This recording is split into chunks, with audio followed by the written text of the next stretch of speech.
Hello students, welcome to Studyverse. कल JEE advanced का paper हुआ था और उस जेई एडवांस के पेपर फर्स्ट में यह क्वेश्चन एटॉमिक स्ट्रक्चर का आया है और हमें लगता है कि क्वेश्चन एनसीईआरटी बेस्ड है, इस वजह से नीट में भी आ सकता है। आइए क्वेश्चन समझ लेते हैं।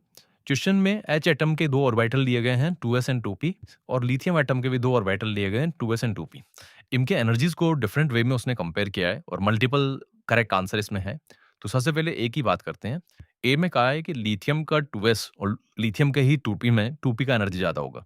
तो बच्चों, अगर बात लिथियम एटम की हो रही है तो lithium atom multi electronic atom है और मल्टी इलेक्ट्रॉनिक एटम में एनर्जी जो है वो n+l रूल से डिसाइड होती है और n+l रूल के अकॉर्डिंग 2s और 2p में 2p का एनर्जी ज़्यादा आएगा। इसका मतलब लिथियम के 2p की एनर्जी उसके 2s से ज़्यादा होगी। तो ए इज़ करेक्ट। उसके बाद आ रही बात सेकंड ऑप्शन में एच एटम के दोनों ऑर्बिटल की। बच्चों, H atom single electronic species है और सिंगल इलेक्ट्रॉनिक स्पीसीज में energy of orbital only depends upon N, not L, केवल एन पे डिपेंड करती है। तो अगर एच एटम के 2s और 2p ऑर्बिटल की बात करें तो दोनों का एन सेम है, तो दोनों की एनर्जी भी सेम होगी। इसका मतलब बी भी सही है। अब सी और डी में एच और लिथियम एटम कंपेयर कराए जा रहे हैं।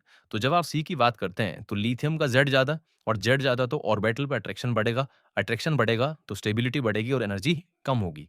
इसका मतलब हाइड्रोजन का 2p का एनर्जी ज़्यादा होगा लिथियम से, इस वजह से ये गलत हो गया।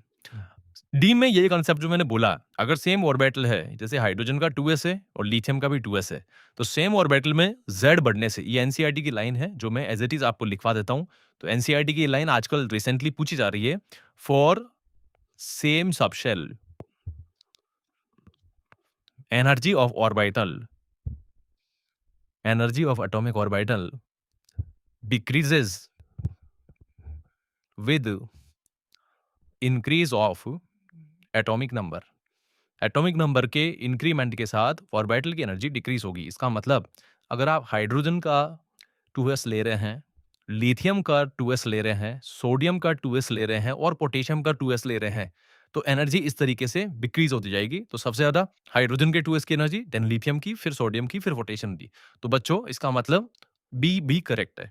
तो इसमें मल्टीपल करेक्ट आंसर्स हैं, तो इस क्वेश्चन का सही आंसर आ रहा है A, B and D. Thank you.